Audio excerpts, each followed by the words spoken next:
Ako po si Dick Ivasco, isang gardenero o vegetable farmer dito sa Barangay Kaliking, Atok, Benguet. Ang pangarap natin noong bata pa tayo is maging isang successful na farmer.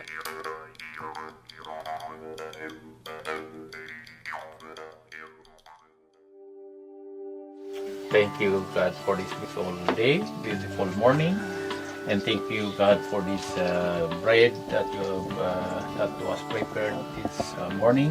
We ask your blessings, O God, so that we'll become healthy this day to do our job and to praise you, O God. So we ask this and pray in Jesus' name.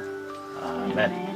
Sige, kain na tayo mga bata para maaga kayong pasok sa school. Yung assignment ninyo baka may nakalimutan ninyo. Sinong gustong kakain ng kanin? Siguro maghanda na ako ng baon ninyo para madali.